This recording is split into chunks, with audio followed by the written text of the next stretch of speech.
want to say anything was negative, but you don't realize that you weren't doing what you truly loved until you actually stop doing it and then you do what you do love. I'm like, oh my gosh. Like I wake up every day with a smile on my face. Like, what do I get into today? We are in for an absolute treat today. I'm so excited to bring someone on who honestly inspired me to start doing something like this because I saw what you were working on. I saw what it was that you were doing, and I was just like, that is so impressive to be able to speak freely, to be able to be yourself, and to stand in front of so many people and be so confident. It was inspiring. And that's why I'm so happy to have you on today. So without further ado, who is Bridget Linton? Well, first of all, that was so sweet. Thank you so much. And I am so excited to be here. Bridget is a lot of things. She's a competitor, an entertainer, a performer, a host, daughter, sister, aunt, friend, all of the above. But I love that you said, I can always be myself, because that's one thing I do pride myself on. No matter what scenario you're going to meet me, you are going to get 100% authentic Bridget. And I've been that way since I was younger. My family always jokes around like, we don't know where you came from. I swear I came out of the room like ready for my close-up and ready to be in the spotlight. And they're like, where did you come from? No one else is like this in our family. But I've always been that way. While other kids are playing soccer and saying, I want to be a teacher or a doctor, I was traveling the world as a competitive Irish dancer. And when asked, what are you going to be when you grow up? It was famous. And I think my parents thought it was a phase. And then got to college and they're like, oh, this isn't a phase. She's really still saying she's going to be like a superstar. I can't sing. I'm not an actress. So like, we live in Green, Ohio. Like, we're not in Hollywood. You're going to college. There's not a major that's called famous. So what are you going to do with your life? So I did. I had to sit back and think. I'm like, I love people. I love learning about people, having conversations. But I also love having a microphone in my hand or in front of me. And I love being on stage. So I'm fortunate now I get to do what I love. And I'm doing it in a city that I love. I absolutely love Cleveland. So I have to say I'm very, very blessed. I love that because literally my opening message to you was, I know you are no stranger to podcasts and microphones. So would you come on as a special guest? Yes. And I was so happy. So I came across your podcast through my friend Rebecca. She's fabulous. And I listened to her episode. And then you had Hayden Grove on, also a dear friend of mine. I'm like, I love what you are doing. With all the negativity in the world, you bring that positive vibes and you make people smile. Like, listening to their episodes, they're my friends, and I got to learn more about them. So I absolutely love your whole concept, and I am honored that you asked me to be on a guest. Oh, that makes me smile. It's so funny because the people who I'll have on, they'll say, oh, like, well, when are we interviewing you? Or, what makes you smile and all this stuff. And it's hearing something like that is every bit of what makes me feel good to be doing what it is that I'm doing. And it's funny because you had also mentioned, oh my gosh, like I have to talk about myself during this podcast. Jacob, listen, I never get nervous for anything. I can walk onto the Browns field knowing that there's 70,000 people ready for me. And I'm like, yep, let's do it. Same thing. I'm like hosting a pageant or whatever it is. I get those little butterflies, but then I'm cool. Yeah. The whole drive here, I'm like, oh my God, I have to talk about myself for like an hour. Like, I'm usually the interviewer. Like, what is he going to ask me? What if I don't know what to say? Yeah. It was so weird. I mean, I'm already having fun, but it is a very different concept for me. Oh, totally. That's why when we had Kristen on and she was like, oh, I may ask you some questions. I was like, oh. You're like, no, that's not what this is about. No. I am in control. This is my environment. Yes. I know what I'm doing. I've got my agenda. I've got my topics. I know what I wanted to discuss. But I think that's like the beauty of this is really, I don't know any more than the guests in regards to what it is that we're going to talk about, what it is that we're going to get into, which in some cases is a little nerve-wracking, but gives me the opportunity to be like, this is that little bit of excitement that I need to keep me like on edge. Yes, exactly. And this whole setup is so professional too. I know I told you before we got rolling. I walked in, I'm like, listen, I'm around microphones and equipment a lot. You got the whole setup in here. I am very jealous.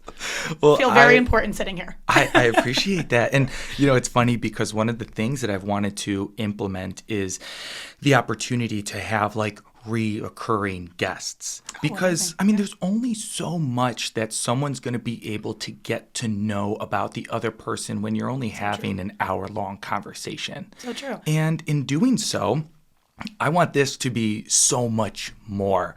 Quite frankly, it's a brand that I'm like cultivating, and oh my gosh, I want to start throwing like dinner parties and stuff like that. Yes.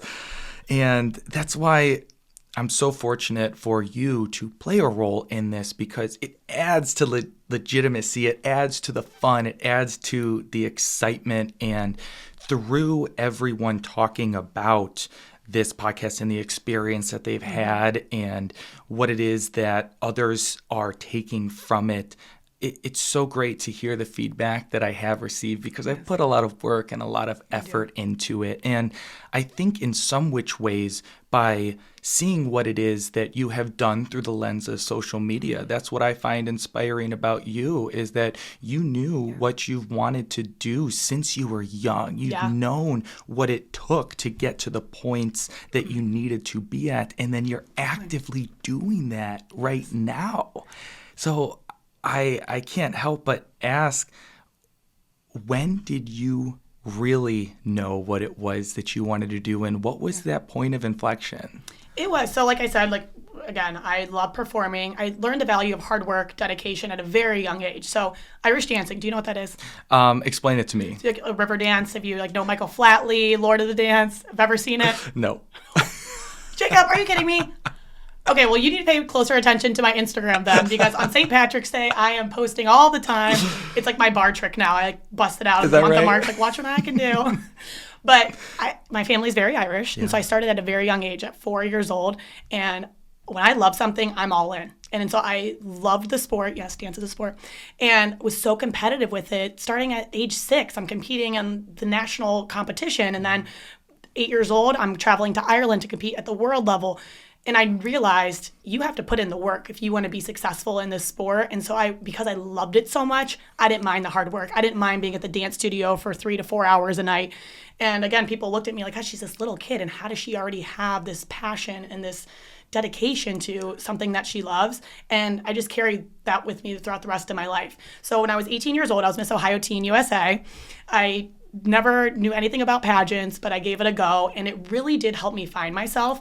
Number one, I realized again how much I love being on stage. But throughout my years, Miss Ohio Teen, I would travel to schools and do speaking engagements, and I loved learning about other people. So even though I was up there on the microphone, talking about myself and what my passions are, then I wanted to go and talk to the kids, or if I'm at a charity walk or something and just meeting people. So I realized, okay, what can I do with being on stage, having a microphone, and getting to know people? And then once I got to college, I was on my college dance team, and I've always been an avid sports fan. And I'm like, I don't see myself as a sideline reporter, but is there something that I can do in sports, mixing that fun, entertainment, passion that I have with sports? And that's how I kind of fell into. I majored in mass media communications, got a minor in sports management, was hired with Fox Sports Ohio right out of college, and now I've just grown this fun entertainment sports brand in Cleveland, and I love it. So it was a process to figure it all out, but I've continued on it, and sometimes I do. I have to pinch myself and be like, wow, I'm actually doing what I've always wanted to do. Yes, and you saw through every bit of what you studied and prepared for within college. Totally. And it just seems like not enough people do that, especially within, I feel like, the sports industry, because I don't know, you can educate me, but I feel like it seems to be hard to break into the sports industry. And it's hard to break into it, but then also figuring out my role exactly. Because I think when a female says, oh, I know sports and I love sports, oh, great, you're going to be a sideline reporter. Well, no, you don't have to just pigeonhole me just into that. And so I really have kind of had to tell people, this is what I want to do. And then sometimes, well, we don't have a role like that, but then sometimes it works out. So I'm so happy I did the whole TV thing, and the segments that I would do on Fox Sports Ohio, if I'm videoing a player, I'm not going to talk about what they just did on the field. I'm going to ask them about, what do they do in the off season? What's a fun fact about them? And it became something that other people enjoyed. Everyone puts these athletes on pedestals they're not real. No, they're human people. Let me help humanize them. And I realized that there wasn't a full-time job that I could do that with Fox Sports Ohio, but radio, never done that before. That's more of a long-form talk show. Maybe I can do it there. So then I went over to ESPN Cleveland. I was there for almost 6 years, and I held every role there. I did marketing. I did sales. I was an on-air host. I emceed a lot of their events, and I'm so fortunate for my time there because I did broaden my skill set. I don't just need to be on a microphone. I can also network and get to know people and help people with their business. Like, let me help you get your brand out there. So I did all of that. And then when I got hired at the Cleveland Browns as their in-game host and doing, off-season events with them, that makes me the happiest. And I love it. I'm like, let me keep going in this direction. So I'm at this like unique stage in life right now where I'm like figuring it out. I think most people are like, oh, you have to figure it out by the time you're like 25 years old. No, you don't. I'm in my 30s now, and I'm just now like figuring it out what I really love. One of the things that I took from exactly what you were saying was the fact that you figured out your role, or you figured out what it was that you thought would be valuable. You kind of, in some which ways, the path may have been there, but there were brushes and there were sticks, and it's like there wasn't a clear-cut path. Exactly. So I would say that's really good on you for saying, this is what I want to do, this is what's valuable, and this is the path that I'm going to pave. Yes, and I'm so fortunate for people in Cleveland. They've been so supportive. And again, you just like you do something that you love, but you don't know how people are going to perceive you. And of course, social media can be a very toxic place, but it can be a very positive place. Yeah. And that was something I had to learn too once I was more in the public eye, and I'm on the radio 5 days a week. My face is at the Cleveland Browns Scoreboard every Sunday.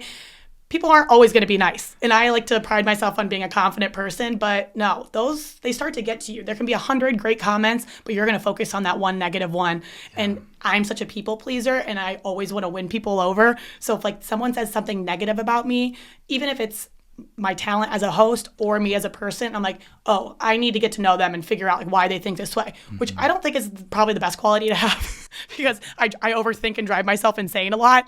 However, it comes with the territory, and people do say that. They're like, well, this is the industry you chose. I'm like, well, not necessarily. Right. I've been saying I want to be in the spotlight since I was 3 years old. Social media didn't exist. Like I didn't ask for anything negative. So I would say that is like the hardest part of my job is just those trolls that you'll get on social media. So again, that's why I love your podcast, because you're building people up. Yes. And like you're giving people a platform to talk positively about their life and make people smile. Exactly, because what you're going to learn is that there are people who are going to talk about you, whether you're doing the bad things or you're doing the good things. Yes. And I know that you are focused on doing every bit of the good. Mm-hmm. So really, the trolls and those that are just going to bring you down, they were never your supporters to begin with. And odds are they are not supportive people. Mm-hmm. So to spend more time than you realistically should, which is virtually none, on focusing on them, it's what you should make sure that you're doing, or for that matter of fact, not doing. But You're right. It's hard because social media now has given everyone the opportunity to maybe, access, Exactly. Everyone is accessible and everyone is on their phones. Yes. I didn't realize this, but shout out to like Justice Mendez, who I had on the podcast, who's introduced me to a lot of people who have a very big social media following. And one of the things that I always thought was that the people with the big social media followings, they don't like see the messages or they don't see the comments. And it's like, no, they do. Yes. They do. And unless they're so big that they have an agent or someone running their social media. Yeah. But yes, like that's I love the whole podcast world. And like you had mentioned, you can get to anybody. You don't have to have like their agent's number. You can simply DM them. And if they want to say yes, they can. If not, that's okay too. But it makes it for an interesting world, and it gets people to know other people as well. Yes. Like I would have never met you if I didn't hear about your podcast. No one that I've had on this guest, besides maybe like one or two people, were people who I knew in the real world through personal touch connections. Yes. And it's a networking tool. Yes. And then, if you ever need a host for any events or anything, like you got a girl now, Or if you ever need to wear a cute vintage outfit to a Browns game, you've got Rebecca. You can go to her store. It's so, I love it. And I do love that about Cleveland. And we talked earlier too.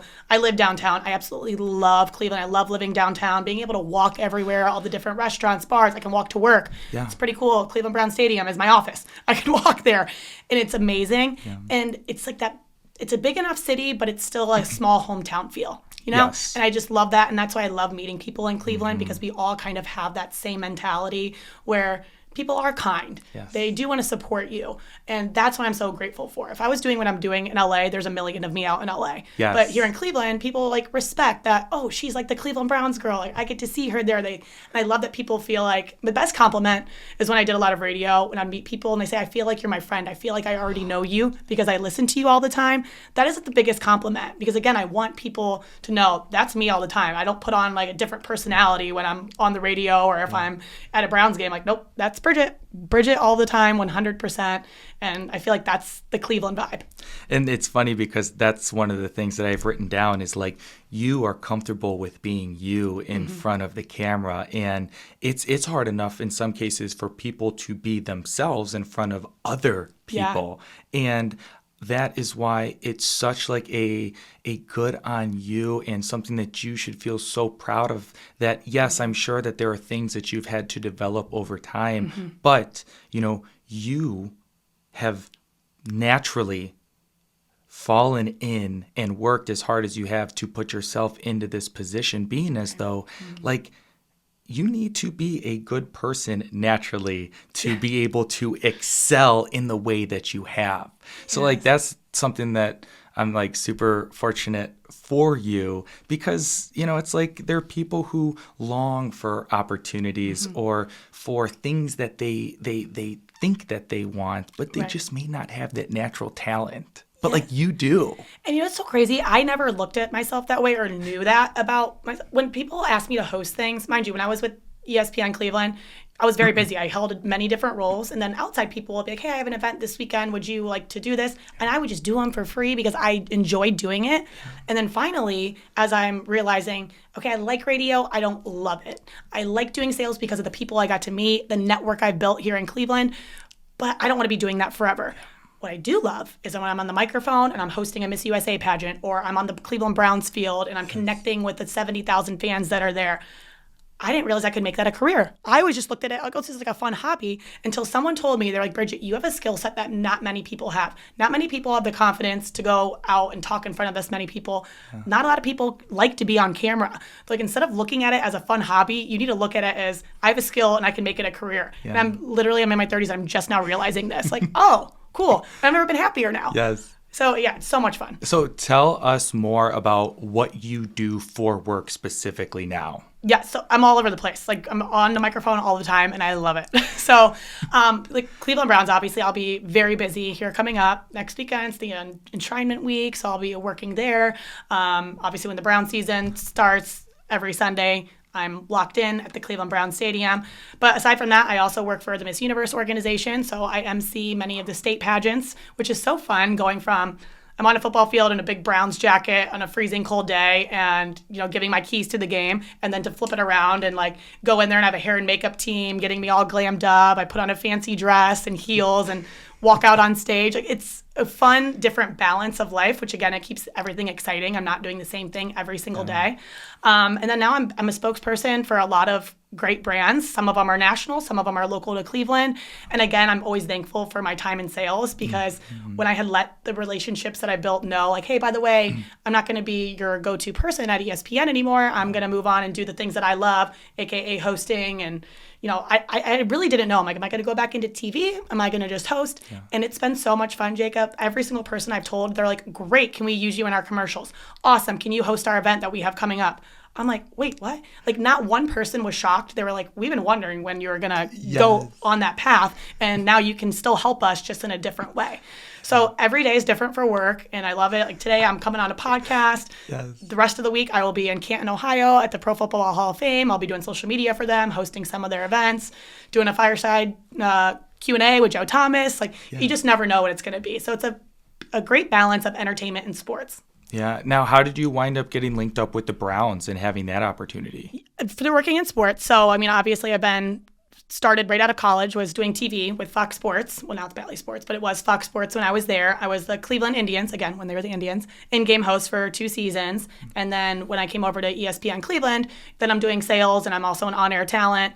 I'm at all of the Browns games, and they had a new team last season, and they kind of looked at, okay, what was missing at the Cleveland Browns games, and they wanted a female perspective, and yeah, they actually reached out to me, which was great. Yeah, and they Danielle was my boss. She's amazing. She now my boss. I didn't know her then, and said, Bridget, your name has been thrown around. Yeah. We'd love to add another in-game host to this season. Like next week is a preseason game. We'd love to have you. Hindsight was basically an audition, but I didn't know. They're like, yeah, we need someone to fill in. Yeah. So I did it. She called me the next week and said, we'd love to have you for the whole season. And I'm like, okay, I am there as a fan anyways at all the games, and now I get to do what I love and like call it work. Yeah. And I am so grateful for that, because I wouldn't be doing what I'm doing now if I didn't. I would have been content doing radio and sales forever until I realized, oh my gosh, like there is no better feeling, Jacob, than when I'm on the Browns field and the game is about to start and I have my producer in my ear, okay, and Bridget, you're on in 3, 2, like it's this adrenaline rush that I can't even describe. And then like, you just hear the stadium and like, the fans, Browns fans are diehard fans. Yeah. Even through all the losing seasons, they show up and they're brown and orange every single Sunday. And I'm like, oh, I love this. And then I got that passion, like going back to my Irish dance, I had that passion. I have that same thing for the Cleveland Browns as a fan, but then also as their in-game host. And I want to make sure that fans are having a good time. Yeah. Whether I'm doing an interview with the player, again, I'm thinking about what other people want to hear. Yeah. Like, well, I want to know this about them, but what do the fans want to hear? Or if I'm just trying to pump them up, even when they're losing, okay, what can I say that is going to get the Browns fans, everyone in here, in a better mood and excited to see how this game plays out? And there's just nothing more rewarding than being in that position on the field every single Sunday. Yes, and it brings me back to something that Kristen had said on her episode, and that was, when you are doing good work, the opportunities will come. Yes. So people are coming to you and they're saying, Bridget, you are doing so unbelievably well. We love your charisma. You are a light within this industry. You are a shining star in front of the camera. Will you be a part of every bit of what we are trying to accomplish? And that is every bit of how you are helping other people and entire organizations build up their self-esteem, build up their confidence, and that should not go unnoticed, and it doesn't. Thank you so much. I'm like so bad at taking compliments. You're being so nice. I'm like, oh my God, thank you.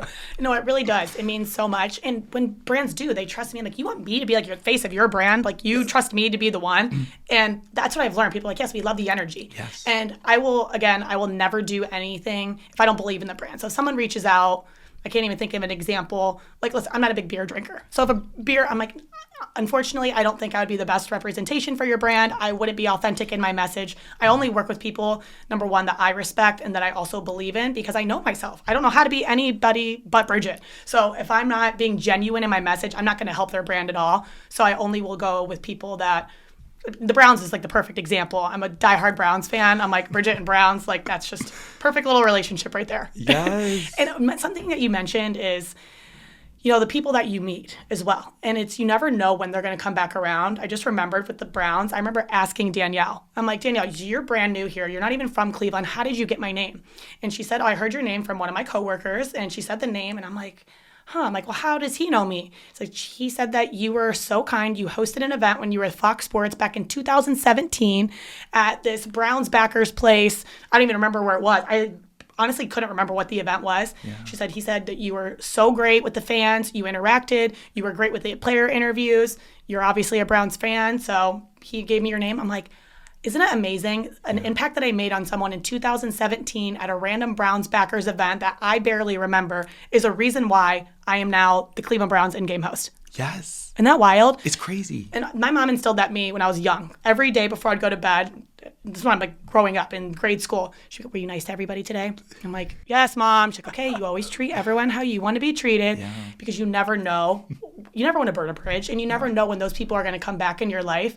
And so when I run into people from school that I haven't seen since, grade school or high school, again, it's the best compliment when they're like, you've been the same person since we knew you when you were little and brace face and skinny and lanky. And like now here you are doing all this TV work and in-game hosting and you're still the same person. Yeah. It's the best compliment ever. Yes. It goes back to every bit of what I said. You are you, and you are that light that so many people find welcoming and enjoyable to listen to. So good on you for, just being yourself, but also like how lucky are you to be someone that just naturally people gravitate towards? Oh, thank you for saying that. I mean, I do love that. Obviously, there are people that don't like me, but it's fine.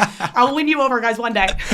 They're fewer and farther between. Yes. No, I don't know. Have you ever taken a Strength Finders test? Yes. I actually just did that 3 weeks ago. Yeah. Okay, so I did that when I was with ESPN Cleveland. Yeah. That was the first thing that they had us do. And my number one strength was woo. And I'm like, what does that mean? Yes. And it's winning people over. You're talking about the Clifton strengths, aren't you? Yes. Yeah. And that was my number one. I'm like, I don't even know what that means. And they're like, you are a people pleaser. You enjoy people. And if they don't, you're going to make it your job to make sure that they're happy at the end. And it's basically winning people over. And I'm like, that kind of sounds negative. Like, oh, I'm going to win you over. But then I take a step back at my life. I'm like, it's so true. Even if I just get a vibe that I'm not making them happy. I'm like, what can I do to make them happy? Or what can I do to make them want to be my friend? If I meet you one time, you're considered my friend. Yeah. Funny story, the first time I ever met Joe Thomas was in Wisconsin, actually. So I was working the Wisconsin Sports Awards. I'm doing red carpet interviews. So fun. And he comes up, of course. I'm like, oh my gosh, I'm from Cleveland too. Did a fun interview with him and his lovely wife. So in my mind, I'm like, well, me and Joe Thomas, we're friends now. I did one interview with him and he should know who I am and I obviously know who he is. Fast forward the next year, I'm walking through Cleveland Browns Stadium. He's passing me. It was like word vomit. I was like, oh, hey, bud. And I was with my best friend, Betsy, and she was like, did you just call Joe Thomas bud? I'm like, yeah, I did. And you could tell he was like, hi. Then fast forward, I obviously met him a lot more now working through the Browns, and I brought up that story, and he's like, Bridget, I'll be honest, I don't remember either of these things. He's like, but now I will never forget, and you are considered my bud. And I'm like, great, we're buds. But that's who I am. I meet you one time, we're friends. Yeah. It's so funny.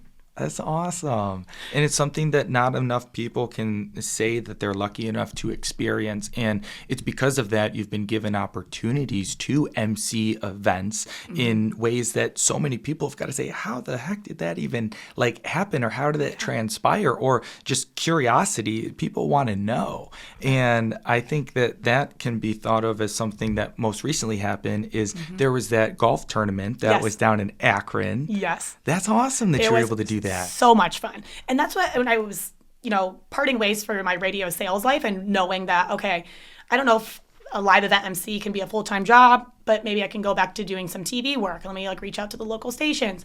And I really have not slowed down. I'm actually busier now than I was having, basically having 2 full-time jobs in sales and radio. I'm busier now and I'm doing something I really, really love. And that was a prime example. So obviously I'm from the Akron area. I grew up in Greene, Ohio. Went to University of Akron, go Zips. And so I grew up going to that golf tournament at Firestone. And my dad is a big golfer, and so I have so many memories there. And so when Matt Collig took over as the main sponsor, he's also from Akron, went to University of Akron, just like me. I met him through University of Akron events. So I come back and I've emceed things for University of Akron. He's a major supporter of his alum, and he's on all their commercials. We have met there. Paths kept crossing just through working in sports and him being a sponsor. He's also part owner of the Cleveland Guardian. So we got to know each other. And when they took over, he reached out and said, hey, I heard you're not with ESPN Cleveland anymore. Would we be able to book you for that whole week?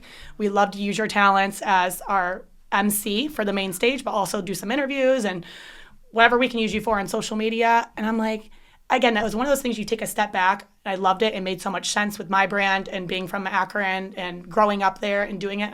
That was the best week ever. Yeah. And again, I take a step back. I'm like, if I didn't do sales, if I didn't host that event at University of Akron, I would have never met Matt Collig. So I always just I look at everything as a networking opportunity, whether it's networking to get a new friend or it's networking to maybe work together in some ways. So that's how the golf tournament happened. I loved it, and I loved working with the entire Collig Companies team. And so they're like, well, we want to use you for all of our future events too. I'm like, amazing. That's awesome. Yeah. I recently just did an event with Cross Country Mortgage as well. Yeah. It was their employee appreciation party. It was at the Rock and Roll Hall of Fame. And Bone Thugs and Harmony was the surprise guest. No. Yeah. So then one day I'm interviewing Matt Collig, who is a fantastic businessman who has built this crazy brand, is so successful. And I love his story because he just, normal kid from Akron, just like LeBron, we're just a couple kids from Akron over here, built this up, done all of that. But then the next week I'm interviewing Bone Thugs and Harmony, who are also from Cleveland, which is amazing. It's just the different people that I meet. And that's when I realized, I don't want to be pigeonholed into just sports because I can do more than that. And at the end of the day, it's just getting to know people. Yeah. So I want to interview rappers. I also want to interview businessmen. I want to interview a pageant queen. I want to interview an athlete, like all of it. It's so fun. Oh, see, and I think one of the things that a lot of people wouldn't be able to necessarily either control themselves with or handle in the way that you have is some of the stars, some of the celebrities that you have the opportunity to meet. And is it just because it's kind of like the name of the game and you do what you do, which brings those types of people in, or like?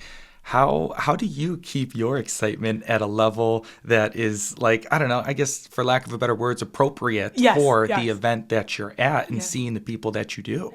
It's interesting. When it comes to athletes, I don't know why I don't have like anyone on a pedestal. Yeah. When I look at it, I'm like, they're just really good at their craft. Yeah. So they're normal people. Again, so I like to talk to them and get to know them. Like we did a fun Meet the Browns event last month. And my boss did. She was like, you don't have to ask anything about football if you don't want. This is called Meet the Browns for a reason, get to know them. By the end of it, JOK was singing John Legend on stage. Like no one else knew that he had a singing voice, but like we found that out. So I love that. I will say last year I was at the ESPYs on the red carpet and it was the best time. Betsy and I were there and we're standing next to People magazine, E News, and I'm like, how are we here? Like how are we with these major networks? That was like a pinch me moment, but also oh my gosh, who are we going to meet? Am I going to get starstruck? I had a moment where I was speechless. So we're coming up, and like a lot of them are athletes. It's the ESPYs, so it's normal. Then all of a sudden, John Hamm is walking up. He's my favorite actor. Okay, well, I'm a huge fan of him too. I didn't know how it would act, but his PR person came over and was like, okay, John, he's wrapping up here at like E! News. They'll be coming over here if you want to get an interview. And he walked over and said, hi. And I just stared at him. I couldn't speak. I couldn't do anything. And he's like, okay. And Betsy's looking at me like, why aren't you saying anything? I'm like, I just had a starstruck moment. Yeah. First of all, the man is beautiful. He's better looking in real life than he is on TV, which I didn't think was possible. And then just like who he is as a person and like, I don't know, he's this famous actor. So I never thought I was going to get starstruck, but I did. Oh, yes. Probably the only other one I'll get starstruck with is Eminem. I'm a big Eminem fan. Really? Fun fact. Yep. Interesting. Yeah.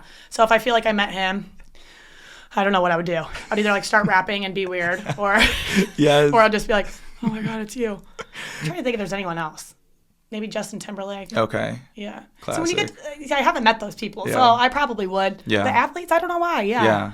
I feel like them as regular people. It's like I respect what they do, but I've never been like a big sports fan to the point in which I'm watching. Yes. Like I can give them the utmost respect for what they're putting their body through and then the skills that you need to have to be able to do what it is that they are doing, that they've built a career, that some have built an empire around. But that's why I think that it would be super interesting to have like me interview an athlete because like I don't care how many yards they rush for. I don't care how many points that they scored. Right. Like, I kind of just want to get, like you said, get to know them rather than just only in regards to what they did on the field or on the court. Absolutely. You should. Yeah. I can help you out. I got some connections at the Browns. So. There we go. Let's go. It's so funny because I actually wound up playing Pee Wee football with Denzel Ward. No way. Oh, yeah. What? You should have him on. You know, maybe I'll go upstairs and I'll try to see if I can find the little plaque in which, like, it's just me and Denzel. We're like in Pee Wee. Yeah, because we are part of the NTYF, that Nordonia Twinsburg Youth Football League. Yeah. And literally, I remember I was the quarterback and then the 28 sweep over to him, and then that man would just run for the touchdown. So did you ever think, like, oh, that guy, he'll end up going to the NFL? Oh, yeah, because I actually went all throughout, like, the Nordonia school system with him through, like, high school. Oh, my gosh, so cool. And he was one of the most dedicated, head down, moving forward people that I have ever met. Wow. Oh, yeah. Like, well, there makes sense why he is where he is. Exactly. Yeah. And then once he went to OSU, and that's just where he continued to excel. Yeah. And then he got drafted. And it's like, with how much work that he put in, there was no doubt in my mind that he was going places. Yes. Now, did I think that he would reach the level that he did? I don't know if anyone could have thought that. No, you can't predict that. Yeah. You know, but for what he's accomplished in the time that he has, it's amazing. Now, would he remember you? I mean, we played Pee Wee football for like 3 or 4 years together. So I think you should shoot him a DM. Be like, remember me? So. I was your quarterback. Yes. Want to come on my podcast and smile? Right. I'll be like, hey, do you remember who's pitching you those balls that you were going and running? I helped you get to where you are today, Denzel. That would be amazing. Okay. So I'm going back in my own like host mode. I have to ask, if you could have one guest that you would like die to just sit down and have a conversation like we are having right now, who would it be? You know, obviously, yes, it would be cool to have like celebrities and people who I wouldn't normally get to meet. But I think one of the people, and I just got done going to this event that was being put on downtown. I think it was like at the North Coast Harbor or something like that. Cool. But do you know DJ Evie? Yes. You know, he was great. Someone that I grew up listening to on like 96.5. Yeah. He would do his 6 p.m. and 9 p.m. mashups. Yes. And I was thinking, I was like, that was a time in which you were able to bring together and cultivate an environment in a way that was during a time that social media wasn't around in the way that it is now. So I think to get him on would be something that would be really cool. And that one is a great one because he is so big and he has created this brand and platform, but he still remembers where he comes from and is always doing events in Cleveland. And I respect him so much for that. So I think he would be a great one. Yes. Yeah. And he also runs I'm from Cleveland. I'm from Cleveland. Yes. And that's a bunch of like fun, cool stuff that's posted. Yes. And that's what I love about just Cleveland in general. If you're from here and you live here, you love Cleveland. Yes. I've never met someone, it gets such a bad rap, but people, you know, if I'm traveling, you know, I do travel a lot either for fun or for work. And when I say I'm from Cleveland, like, ooh, why? Or like, oh, do you like it? Like, why are you there? I'm like, I can tell you've never been there. Yes. And the only people that say negative things have never been to Cleveland. If you come, I mean, just everywhere, the restaurant scene, the bar scene, we have a Rock and Roll Hall of Fame right downtown. Like, then all the side neighborhoods too, and not just the downtown life. There's so much, and I love that everyone in Cleveland does appreciate our city. Yeah. See, if you live in a big city like New York, not everyone appreciates where they live. They just are in the hustle bustle of the city. No, Clevelanders, we're diehard Clevelanders. Well, and that's the thing is like a lot of people, they try to leave Cleveland. And some do, but they always come back. Yes. So the only other place I've ever lived is Milwaukee, and I was training for a job. I know, it was very weird, and I had never been to Milwaukee. It did give me some Cleveland vibes, which I liked it, because I'm like, all right, moving to Milwaukee, Wisconsin, like, okay. Granted, I was only there for 4 months, and they were summer months, so if I could have handpicked the months I was there at the right time. Yeah. But it reminded me of Cleveland, and I enjoyed that time so much that they were like, well, if you love it here, we can also make a role for you. And as like time went on, I'm like getting homesick. I miss Cleveland so much. Yeah. So I'm so happy I came back. And again, I feel like I embrace Cleveland. Cleveland embraces me. And people always ask that, like, would you ever go to LA or a bigger market? Like, if the right opportunity, yes, but I love Cleveland right now, and I love what I'm doing, and I love that I have my hands in a lot of different things. Yeah. I just can't imagine myself anywhere else, at least in this moment. No, not at all. Yeah. Not at all. And I think one of the things that really keeps me here is like family. Yes, and I love my family. Aunt Bridgie is my favorite title. I have 4 nephews, and I have a new baby niece. Like, if I were too far away from them, I would die. I love them so much. A cool aunt status for life. So, I mean, you're doing all of these, like, cool and fun things that are associated with your work. But, you know, it's like with how busy that you are and how many places that you're going to, do you have time for yourself? You know what's so crazy about me is I don't like being by myself a lot. Like, again, my family calls me the Energizer Bunny. I will just go, go, go. I will be running on no sleep. I'll have like late night flights, and I get up the next day and I'm still going to host an event, or then I'm going to a game, and I'll go, and then I will get to a point where I do crash, and I'll just need like one day where I'll sleep. I'll literally not get up until like 4 p.m. And then I wake up, I'm like, all right, let's get going again. I just love to be go, go, go. And then I do. Once I hit my crashing point, it's my body telling me, you need to rest. You need some time for yourself. You need to sleep. You need to drink some water, and then go on from there. But for me, like, my time to myself is being with my friends and being with my family. So if I get a free weekend, which is very few far between, I get those, I'm like, okay, my sister and her family, they live in Columbus. Great. I'm going to pop down there and go to my nephew's baseball games and hang out with them. Or I'm going back to Green, Ohio, and I'm going boating on Portage Lakes with my girlfriends. Like, that to me is me time, even though I'm still around people. I just love being around people. Yeah. And that's interesting because there are some people on the total opposite side who like literally say, get me away from everyone. Let me recharge. Let me go ahead and do what I need to do over on my side and just not deal with anyone. Yes. And so Betsy, who's my best friend, and we have like our Almost Rich, Almost Famous brand together. Yes. And we are yin and yang in all assets of life. Like, she would rather die if someone called tomorrow and was like, hey, we have a job for you in LA. She'd be like, no, I need to like plan this out. I need to get my own flights. I need to be very organized. Me, I'm like fly by the seat of my pants. I'm like, great, let's go. I don't even need to pack a bag. I'll figure it out when I get there. Yeah. And also, if we do too much, like at one time, she'll be like, I need to go be alone for a couple days. I'm like, she just went on a vacation by herself. I'm like, that would be my worst nightmare. Nuh-uh. Like, I am not the type. Are you? Okay, so for me, I would Yes. never go to dinner by myself. Are you one that can do that? Only if I'm sitting. Is she sitting at the bar? Yes. Okay, yeah, I would do that. I can't do it. No. I know. See, again, I'm like I give off a vibe like, oh, she's so confident. I'm like, no, I'm like weird and insecure in a lot of ways. And that is one. Like, sitting at a bar, I'm like, God, people probably think I'm weird and I have no friends. Like, I promise I have friends. See, I view it more as an opportunity where it's like, I'm going to meet someone. True. Yeah. Which I think the few times I have done it, it's usually when I'm traveling, Yeah. you know, either at an airport or, you know, I'm waiting for a friend to meet me and I'm sitting at the bar by myself. I either make friends with the bartender or I start a conversation with the person next to me because you got some weird guy who hits on you. Yeah, that's the worst. But that's me. I'm like, I can't just sit here in silence. Yes. It's so weird. I'm always talking. Interesting. I feel like there are a lot of people that maybe have like a different perception of me, especially doing something like this, because it's like I'm one of those people who I think that I want to be involved. Yeah. And then I'm involved and I'm like, okay, I've been here for long enough. Now I'm ready to go.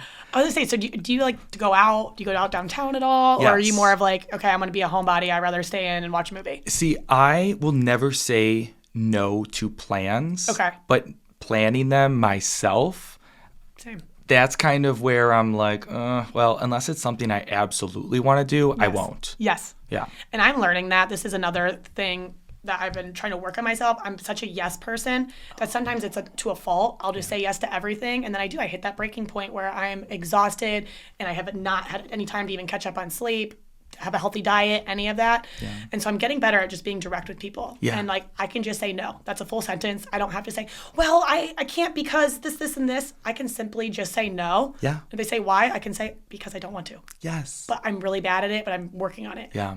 But yeah.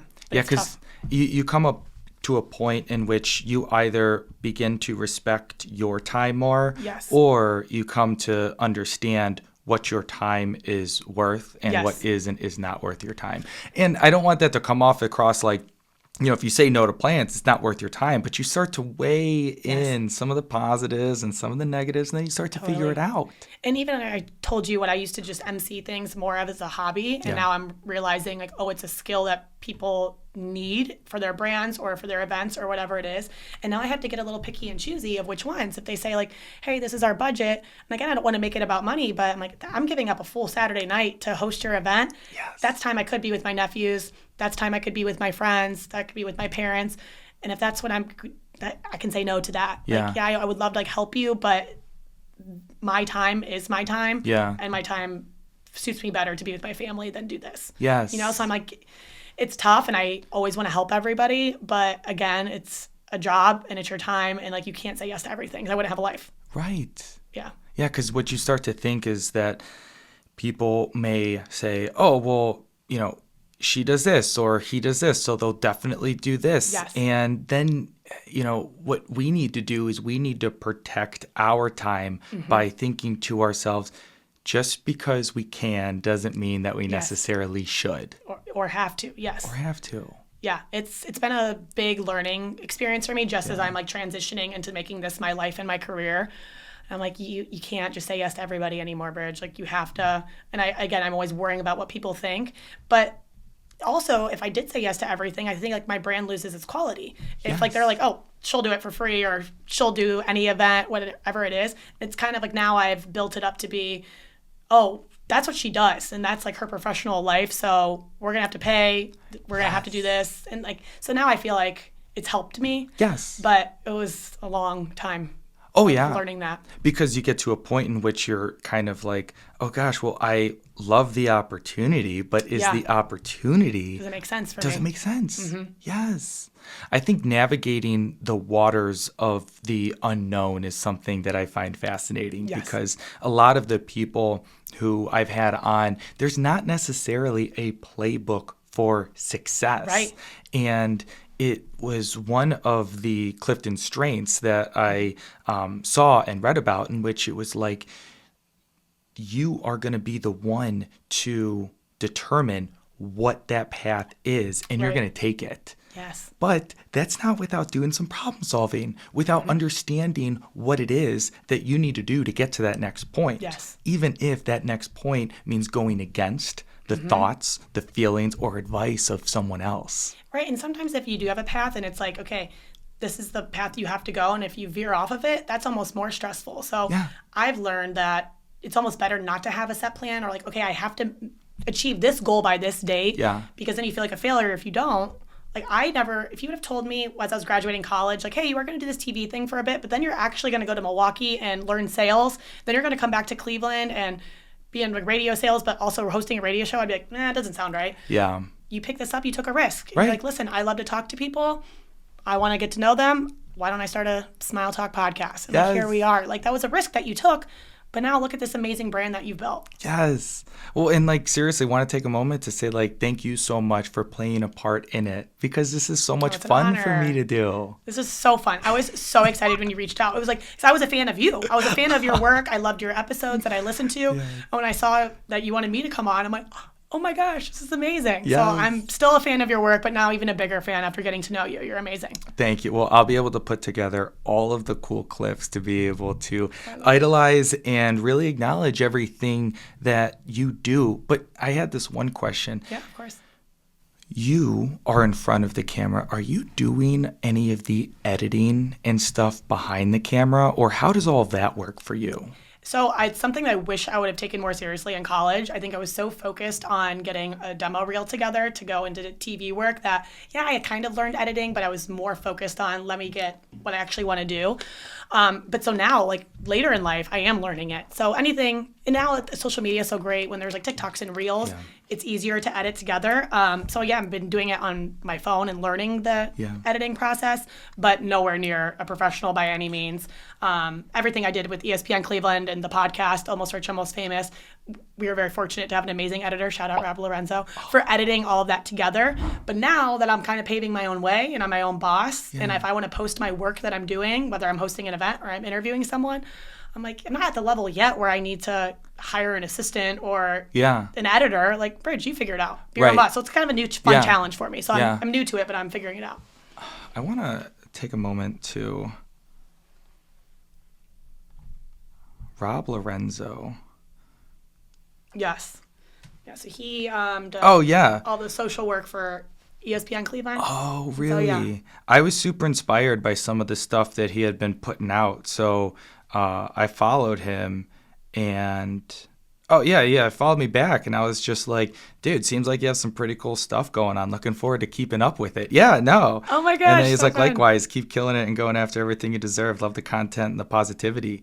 And then he's like super open in regards to everything that he's accomplished and the way that he's accomplished. Like just the other day, he posted a story about how he like DM'd, this one account, and then like they got back to him, and I don't know what opportunities transpired from that, but he's showing the path that he paved for himself. Totally. And it's not all that uncommon for opportunities that people find that bring them into these crazy scenarios that start from something like a cold email or a DM. Yep. Or, whatever it is that's done to facilitate that. And like the worst thing that can happen is someone says no. At the end of the day, okay, great. Right. Believe me, I had like 100 no's before I would get a yes. And obviously in this podcast and what you see on social, like it's always a highlight reel. And of course I'm telling you about all the great things in my career right now. Well, it was a bumpy road. Yeah. Not everything was perfect. Yeah. And there were jobs that I went for that I wasn't the right fit and I thought the world was ending. But then if I got that, I wouldn't have gotten this. Everything always does happen for a reason. And if you can just get that thick skin of getting no, which sales also helped me with that too. Like cold calling, and then they're like, no, we're not interested. I'm like, damn, all right. And I'm way too competitive. So I'm like, why? And I'm like, I would take it personally. They're like, sports radio just doesn't make sense for our brand. I'm like, oh, okay, all right. Yes. But it is. So it's like, you get that mentality, like you're going to get 100 no's before you get a yes. like life becomes so much easier. Right, right. And if you are able to walk through the doors and you're able to take advantage of the opportunities, like you said, it's meant to be, and it's going to lead you down a path that is going to serve you. Yes. And that's why I'm so unbelievably impressed by all the opportunities that you have taken up yourself or that you have created for yourself. So I'm so excited to see where you go into the future. And I understand that you're experimenting and kind of getting into this new phase with what it is that you're doing. Yep. But do you have any like future goals, aspirations, or anything that's like really being worked on right now? It's funny because I just had a great catch-up call with the old director of content at ESPN, and we were talking, and he's like, Bridget, I want to help you, and I want to like provide you context. He's like, I just feel like you're doing everything you've ever wanted to do right now. I'm like, it's so weird. It wasn't the plan. My plan was, okay, maybe I'll go back into TV. Maybe I'll do this. And it's just been working out in a way that things have not slowed down at all. I don't know if this can last forever of me like being a spokesperson, a host. And I did. I'm like, what? Who am I? What is my career? I'm like, at the end of the day, I'm a host. I'm an entertainment host. I'm a radio host. I'm a TV host. I'm a sports host. Like, what I am is a host. Yeah. And right now, I'm getting all these different opportunities, and I love that they're all different because I'm never bored. Again, I don't know if it can last forever. Like a dream job, though, would be because I do love being in front of a live audience. Like I can see myself doing like a talk show, like what we're doing right now, but like on a TV show. Yes. That would be so fun. So I don't know, maybe that'll happen. But right now, like I'm very fortunate to say like I'm doing everything I've always wanted to do. Oh, that's so awesome. I know, to hear. It is. And you don't realize that, I don't want to say anything was negative, but you don't realize that you weren't doing what you truly loved until you actually stop doing it, and then you do what you do love. I'm like, oh my gosh. Like I wake up every day with a smile on my face, like, what do I get into today? And if I will say I'm a person that has to be go, go, go. So if I don't have anything on the calendar, I kind of panic, and I'm like, okay, who should I be reaching out to, or what could I be doing? Yeah. But again, it's exciting that you get to do something that you love so much that you're wanting to do more, and you want to reach out to the right people, or you want to create your own content. It's so fun. Yeah, because you're building upon what it is that you are already loving that you're doing. Yes. So why not go that little step further and keep on building? Yes, absolutely. That is so much fun. That's so much fun. And I think it brings us into the great question and that we'll segue into, and that's what makes Bridget smile. Yes. Oh, so many things. I will say like family is so important to me. Like when I go to Columbus to see my nephews and they run to the door, Aunt Bridget's here, like that I think is probably the biggest smile I'll ever have is hearing them. And now I have a new baby niece, so I can't wait till she's like old enough to like talk and walk, and I can make her like my little mini and spoil her to death. So family, just in general, my siblings are my best friends, my parents, I'm so close with them. And of course now my nieces and nephews. But also, again, what I do for a living, like nothing makes me happier than having a microphone in front of me or having it in hand. Like going back to that Browns adrenaline feeling, right before I'm about to go live, it's just like, oh, it makes me so happy. So, if you ever see me frowning, like something real bad's happening, because I'm typically a positive and smiley person. But again, I'm just fortunate to have a great family, a great support system, and a job that I love. Yes. Now, if people want to keep up with you, where can they find you? So I'm on Instagram at Bridget_Linton8. I know that Bridget Linton was taken when Instagram first came out, so that's why the 8's there. So at Bridget_Linton8. On Twitter at Bridget_Linton. I'm really not on TikTok yet, but I feel like that might be an next goal. Okay. So I had it for Almost Rich, Almost Famous, but I'm like, maybe all these like fun interviews and clips that I do, maybe I should put that on TikTok. Yes. Do you have one for Smile Talk? No.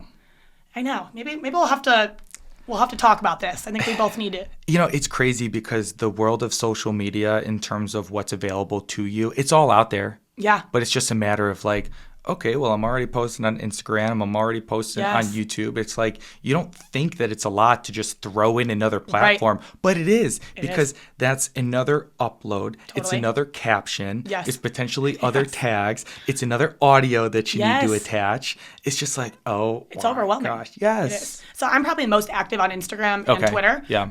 Instagram is the best because it's more of a visual thing. So I can post videos. If I'm doing interviews, I'm hosting something. I can also post about my personal life and photos.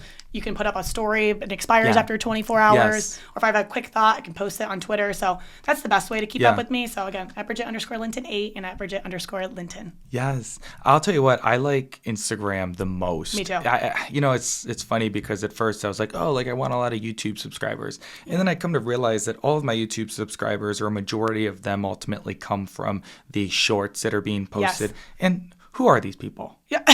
No one that I know. But to me, the relationships that I'm building in Cleveland, in the followers that I am generating onto the Smile Talk page, Yes. that is where I see the opportunity to connect most with the people that I'm able to ultimately do something like this with. Right. And let's be real, people have short attention span. Yeah. So the clips that you post, I mean, again, that's how I started becoming a fan of yours and following and just listening to the fun clips and you Yeah. get to know these people and your guest. And then if it really intrigues me, I'm like, I want to actually go listen to that full one. Let me go to YouTube. Yes. And I appreciate hearing that because it's something that a lot of people have said, and that's what keeps me going with the clips. Now, coincidentally, the clips are what take the most amount of time Yes, to to put edit, together yes. and edit and everything like that. But they're bottled up pieces of content Yes. that allow people to receive a message. And like you said, that is how majority of people are getting their things know. because everyone has Everyone's me busy. included, a short attention span. Yes, exactly. Yeah. But again, I've told you before, I'll tell you again, like I love what you're doing. Please keep doing it. You